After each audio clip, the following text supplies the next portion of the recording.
बहुत बहुत स्वागत करते हैं आपका अपने YouTube चैनल कॉमर्स बॉस में। जैसा कि आप जानते हैं, हम हमेशा आपके लिए क्वालिटी वीडियो लेकर आते हैं। अगर आप हमारे चैनल पर नए हैं तो हमारे चैनल को सब्सक्राइब करें, साथ में नोटिफिकेशन बेल को भी दबा दें, जिससे आने वाली हर वीडियो आपको जल्दी से जल्दी मिल जाए। आज हम यूनिट 7 का सब पार्ट मोटिवेशन आपके लिए लेकर आए हैं। आइए मोटिवेशन के बारे में या अभिप्रेरणा के बारे में जानते हैं कि ये क्या है, और हम financial and non financial incentives के बारे में भी बात करेंगे। सबसे पहले मोटिवेशन शब्द का उदय कहाँ से हुआ है या इसका डेरिवेशन कहाँ से हुआ, तो इसका जो डेरिवेशन हुआ वो हुआ टू ड्राइव से, जिसका अभिप्राय होता है धकेलना या चलाना।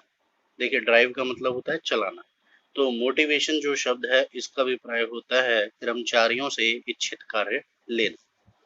देखिए, कोई भी कार्य अगर पूरा होना होता है तो वो दो बातों पर निर्भर करता है। एक तो मानवीय तत्व होते हैं और एक मैटेरियल हम तत्व कह सकते हैं, या नॉन ह्यूमन एलिमेंट्स होते हैं, जैसे कि पूंजी है, मशीनरी है। तो किसी कार्य का पूरा होना मानवीय तत्वों पर निर्भर करता है कि कार्य करने की एक तो योग्यता, दूसरा कार्य करने की इच्छा, यानी कि हमारे कर्मचारियों में कार्य करने की योग्यता कितनी है और उनको कार्य करने की इच्छा कितनी है। देखिए, कार्य करने की जो योग्यता है वो शिक्षण प्रशिक्षण के द्वारा प्राप्त की जा सकती है, लेकिन जब तक किसी कार्य को करने की इच्छा नहीं होगी वो कार्य नहीं होगा। और कार्य करने की जो इच्छा है उसको अभिप्रेरणा के द्वारा ही पैदा किया जा सकता है, यानी कि अभिप्रेरित करके। देखिए, अगर आप किसी कार्य को करने में सक्षम हैं लेकिन आप उस कार्य को करना नहीं चाहते, तो वो कार्य पूरा नहीं होगा। उसी तरीके से अगर हमारे कर्मचारी किसी कार्य को करने में सक्षम तो हैं, उनके पास ट्रेनिंग है, प्रशिक्षण है, लेकिन वो किसी कार्य को करना नहीं चाहते, तो वो कार्य पूरा नहीं हो सकता। उनको कार्य करने के लिए प्रेरित किया जाता है, जिससे कि वो हमारे उद्देश्यों की प्राप्ति में योगदान दे पाए। अब बात आती है कि अगर कोई व्यक्ति है वो कार्य करने के लिए क्यों तैयार हो जाता है। मीनिंग देखते हैं मोटिवेशन का, कि भाई एक व्यक्ति कोई कार्य करने के लिए क्यों तैयार हो जाता है। उससे उसे कुछ ना कुछ लाभ होता है या उसके पीछे कुछ ना कुछ जरूरत होती है। अतः हम कह सकते हैं कि छिपी हुई जो इच्छा शक्ति है जो उसे कार्य करने के लिए प्रेरित करती है, और ये एक आंतरिक अनुभव है। अब यहाँ पर हम कह सकते हैं मोटिवेशन या अभिप्रेरणा से हमारा अभिप्राय है कि किसी व्यक्ति को कार्य करने के लिए प्रेरित करना। अब वो व्यक्ति कार्य क्यों करेगा? अगर उसको जरूरत नहीं होगी तो वो कार्य नहीं करेगा।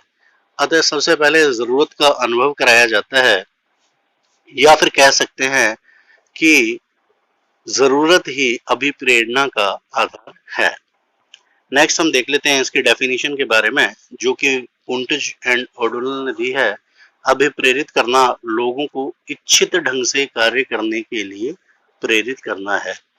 यहाँ पर इन्होंने एक ही बात कही है कि जो हमारी इच्छा अनुसार कार्य है, जो संस्था का कार्य है या संगठन का कार्य है, उस कार्य को करने के लिए कर्मचारियों को प्रेरित करना ही मोटिवेशन है।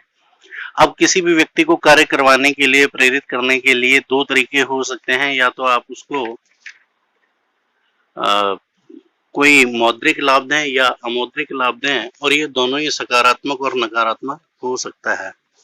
आइए अब इसकी विशेषताओं को जान लेते हैं। सबसे पहला विशेषता है अभिप्रेरणा एक आंतरिक अनुभव है। देखिए, ये एक मनोवैज्ञानिक धारणा है जो व्यक्ति के अंदर से पैदा होती है। अगर आप किसी व्यक्ति से कह रहे हैं किसी कार्य को करने के लिए और उसकी इच्छा नहीं है, तो वो कार्य को नहीं करेगा, और करेगा भी तो ठीक प्रकार से नहीं करेगा।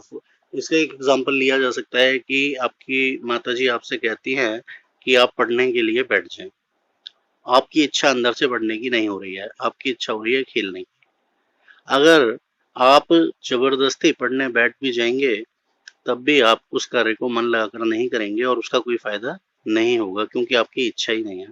तो सबसे पहले इच्छा पैदा की जाती है, और अभिप्रेरणा एक आंतरिक अनुभव है, ये मनुष्य के अंदर से उत्पन्न होता है। दूसरा है व्यक्तिगत भिन्नता। देखिए, व्यक्तिगत भिन्नता, हर एक व्यक्ति एक दूसरे से अलग होता है। उसका आचार व्यवहार, पसंद, रुचियां, नापसंद इत्यादि सभी अलग अलग होता है। यहाँ तक कि एक ही माता के दो पुत्रों में भी असमानता होती है उनकी चॉइसेस भी अलग-अलग होती हैं। उसी प्रकार से किसी व्यक्ति की ज़रूरतें अलग-अलग हो सकती हैं, व्यक्तिगत भिन्नता होती है और वो अपनी-अपनी आवश्यकताओं से जो भिन्न-भिन्न आवश्यकता हैं उनसे ही प्रेरित होते हैं। दूसरा ये सकारात्मक और नकारात्मक दोनों हो सकती है, बहुत इम्पोर्टेंट है। मोटिवेशन पॉजिटिव और नेगेटिव हो सकती है लेकिन उद्देश्य एक ही होता है। इसको एक एग्जांपल से हम समझें कि भाई आप अपने अगर आपके विद्यालय का समय सुबह 8 बजे विद्यालय पहुंचने का है और आप अगर उसके लिए लेट होते हैं तो आपको उसके लिए पनिशमेंट दी जाती है या कोई फाइन दिया जाता है। उसका उद्देश्य होता है कि आप स्कूल समय पर पहुंच जाएं। ये नेगेटिव एक एग्जाम्पल है या नकारात्मक अभिप्रेरणा का एक एग्जाम्पल है। दूसरा, अगर आप समय पर विद्यालय पहुंचते हैं तो असेंबली में आपको पुरस्कृत किया जाता है या आपको शाबाशी दी जाती है, तो उसका भी जो मुख्य उद्देश्य होता है वो ये होता है कि आप समय पर आते रहें और अन्य विद्यार्थी भी आपसे अभिप्रेरित। तो ये सकारात्मक और नकारात्मक पॉजिटिव नेगेटिव दोनों हो सकती है लेकिन उद्देश्य होता है, एक ही उद्देश्य होता है, यानी कि कार्य को ठीक प्रकार से करवाना। दूसरा ये एक जटिल प्रक्रिया है। देखिए, क्योंकि व्यक्तिगत भिन्नता है, दूसरे व्यक्ति से संबंधित है और दूसरे व्यक्ति से कार्य कराना बहुत कठिन होता है। इसीलिए मैनेजमेंट का उद्भव हुआ या मैनेजमेंट का आगाज हुआ। किसी दूसरे व्यक्ति से कार्य कराना बहुत जटिल कार्य है और उसके मन में क्या भावनाएं चल रही हैं, क्या विचार चल रहे हैं, इनको जानना भी बहुत कठिन है। उसकी जो एक्चुअल में आवश्यकता है उनका अनुमान लगाना भी कठिन होता है। अतः ये मानसिक प्रक्रिया है, एक जटिल प्रक्रिया है। दूसरा निरंतर चलने वाली प्रक्रिया है। देखिए, मोटिवेशन या अभिप्रेरणा एक निरंतर चलने वाली प्रक्रिया है। ऐसा नहीं है कि किसी व्यक्ति को आपने एक बार किसी कार्य को करने के लिए अभिप्रेरित कर दिया तो बाद में उसकी आवश्यकता नहीं होगी। देखिए, किसी भी व्यक्ति को अभिप्रेरित करने की जरूरत बार बार हो सकती है। ऐसा हो सकता है कि संगठन में कुछ ऐसे कार्यकलाप आयोजित किए जाएं जिससे कि हमारे कर्मचारी अभिप्रेरित होते रहें। तो ये निरंतर चलने वाली प्रक्रिया है। दूसरा, लक्ष्य की प्राप्ति। देखिए, इसका जो मुख्य उद्देश्य होता है वो लक्ष्य प्राप्त करना होता है। हमने आगे यहाँ पे पढ़ा था कि सकारात्मक या नकारात्मक दोनों हो सकती है लेकिन जो उद्देश्य होता है वो लक्ष्य की प्राप्ति होता है। नेक्स्ट आइए अब देख लेते हैं तो अभिप्रेरणा के प्रकार या मोटिवेशन के प्रकारों को अध्ययन की सुविधा की दृष्टि से को अगेन दो भागों में सकारात्मक और नकारात्मक यानी कि पॉजिटिव और नेगेटिव में बांटा गया है और अमौद्रिक अभिप्रेरणा को भी सकारात्मक और नकारात्मक दो भागों में बांटा गया है। इसके एग्जाम्पल एग्जाम में आ सकते हैं और पूछे जा सकते हैं। आइए अब मौद्रिक अभिप्रेरणा की बात कर लेते हैं और इसके बारे में एक एक पॉइंट के बारे में अब जानेंगे। तो सबसे पहले सकारात्मक मौद्रिक है। मौद्रिक जैसा कि इसके नाम से पता है चल रहा है, मौद्रिक यानी कि मुद्रा के रूप में मापा जाने वाला या धन के रूप में दिया जाने वाला पुरस्कार, या हम कह सकते हैं एक ऐसी अभिप्रेरणा जो धन के रूप में व्यक्ति को दी जाए, जिनका मूल्यांकन मुद्रा के रूप में किया जा सके।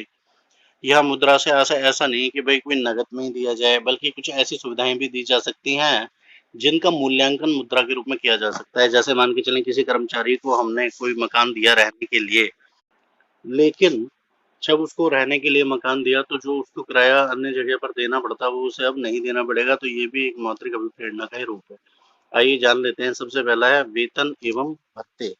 देखिए, किसी भी व्यक्ति को कार्य करने के लिए वेतन दिया जाता है या उसकी मजदूरी दी जाती है और इस मतलब वेतन में मूल वेतन को शामिल किया जाता है, महंगाई भत्ते को शामिल किया जाता है तथा समय समय पर दिए जाने वाले अन्य भत्तों को भी शामिल किया जाता है। जैसे एग्जाम्पल है कि जो उसको मूल वेतन दिया जा रहा है वो तो है ही दिया जा रहा है। सरकार समय समय पर महंगाई बढ़ती है तो उसके लिए महंगाई भत्ता इत्यादि देती है। दूसरा, उत्पादकता मजदूरी मिलान अभिप्रेरणाएं। देखिए, उत्पादकता को मजदूरी से जोड़कर कर्मचारियों में विपरीत किया जा सकता है, अर्थात जितनी ज्यादा प्रोडक्शन होगी उतनी ज्यादा मजदूरी दी जाएगी। आपने एफडब्ल्यू टेलर के साइंटिफिक मैनेजमेंट में पढ़ा था। इसको ऐसे कहा जा सकता है कि अगर आप 10 यूनिट बनाते हैं तो आपको 10 रुपए के हिसाब से मजदूरी दी जाएगी और इससे ऊपर आप जितनी भी यूनिट बनाते हैं उसकी 15 रुपए के हिसाब से मजदूरी दी जाएगी। और अगर किसी कर्मचारी ने 12 यूनिट बनाई तो 2 यूनिट फालतू बनाई तो उसको 2 यूनिट के 30 रुपए मिलेंगे और 10 यूनिट के 100 रुपए मिलेंगे। इस तरीके से उसका मौद्रिक लाभ होगा 130 रुपए का। दूसरा आगे हम देखते हैं, थर्ड होता है बोनस। देखिए बोनस भी एक नगद अभिप्रेरणा है या कर्मचारियों को दिए जाने वाला पारिश्रमिक के रूप में जो भुगतान किया जाता है, उससे अलग से जो पैसा दिया जाता है उसको हम बोनस कह सकते हैं। और ये कर्मचारियों की बेहतर सेवा प्रदान करने के बदले में दिया जाता है। जैसे रेलवे है वो दिवाली पर बोनस देती है या कर्मचारियों को दिवाली पर बोनस मिलता है। यह बोनस जो है मधुर संबंध तो स्थापित करता ही है, साथ में जीवन स्तर में भी वृद्धि करता है। बोनस का जैसे भुगतान है वो नगद में भी हो सकता है या किसी वस्तु के रूप में भी हो सकता है। दूसरा है लाभ भागिता। जैसा कि इसके नाम से ही पता चल रहा है, लाभों में भाग प्रदान करना। कोई भी संस्था है वो अपने कर्मचारियों को प्रॉफिट में हिस्सा दे सकती है। जैसे कि अगर जो प्रॉफिट संस्था ने कमाया उसका 1% अपने कर्मचारियों को वो देगी, तो ये इसका एक एग्जाम्पल होगा लाभ भागिता, यानी कि लाभों में भागिता देना। दूसरा सहभागिता।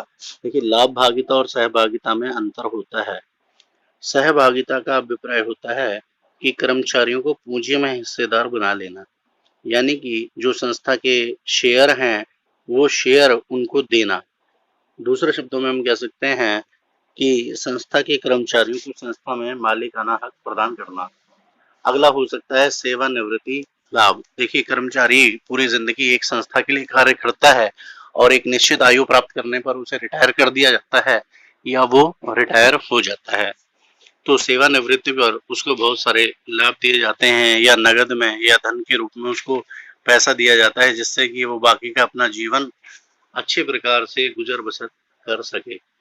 तो हर एक व्यक्ति ये चिंतित रहता है कि सेवानिवृत्ति के बाद उसका जीवन कैसे कटेगा, तो उसको आर्थिक सुरक्षा प्रदान की जाती है। भविष्य निधि वगैरह इसके अच्छे एग्जाम्पल हैं।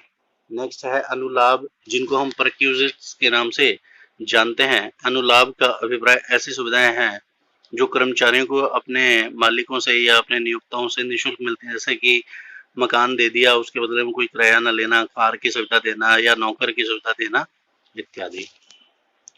तो ये सारी चीजें जब मिलेंगी तो व्यक्ति अभिप्रेरित होगा और उसको कार्य करने का मन करेगा। दूसरी तरफ नकारात्मक अभिप्रेरणाएं भी होती हैं, जिससे कि मुख्य उद्देश्य इनका भी संस्था के लाभों को प्राप्त करना होता है।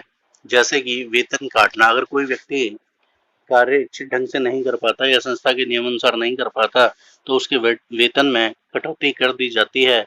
तो ये एक एग्जाम्पल हो सकता है नकारात्मक अभिप्रेरणा का। उसका डिमोशन कर दिया जाए, उसको नीचे के पद पर भेज दिया जाए, उसके ऊपर कोई जुर्माना लगा दिया जाए या फिर उसको छुट्टी पर भेज दिया जाए और उसका वेतन काट लिया जाए, या फिर अनुलाभों में जो है वो कटौती की जाए कि भाई मुफ्त में जो मकान दे रखा था रहने के लिए उसके लिए किराया लेने लगे या उनसे खाली करवा लिया जाए। भत्तों में कोई कटौती की जाए, जैसे कि महंगाई भत्ता है उसमें कोई कटौती कर ली जाए।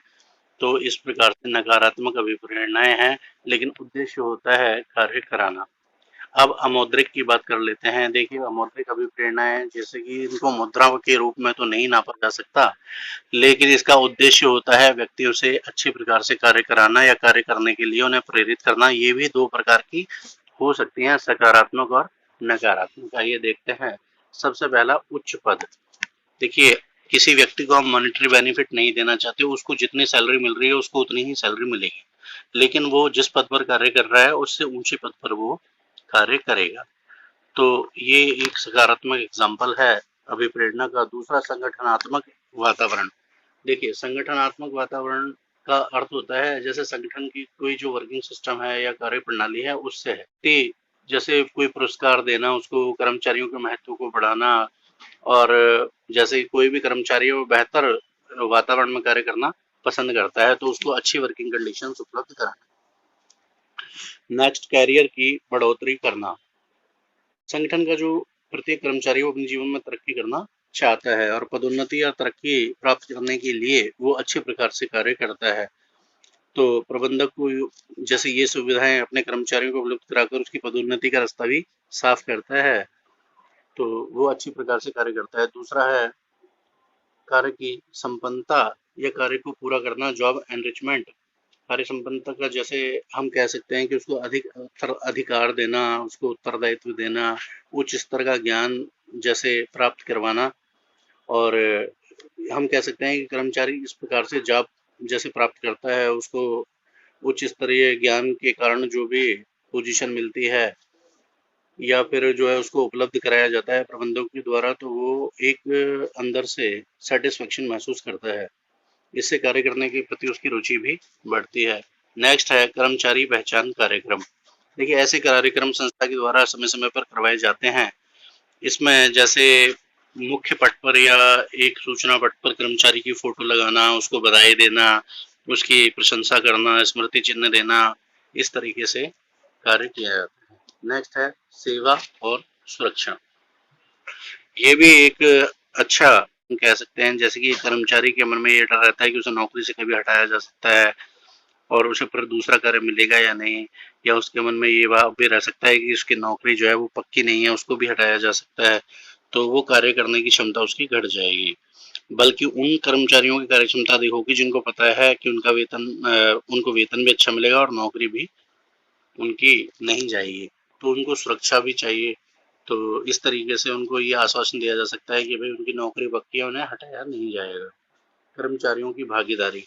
देखिए, कर्मचारी जैसे बहुत से प्रबंधकीय कार्य होते हैं, तो उनमें कर्मचारी की भागीदारी करना भी एक अवित्तीय या अमौद्रिक अभिप्रेरणा का एक उदाहरण हो सकता है। कर्मचारी का सशक्तिकरण करना, यानी कि कर्मचारी को निर्णय लेने की अधिक स्वतंत्रता देना, ये भी एक संगठन का एक महत्वपूर्ण कार्य है।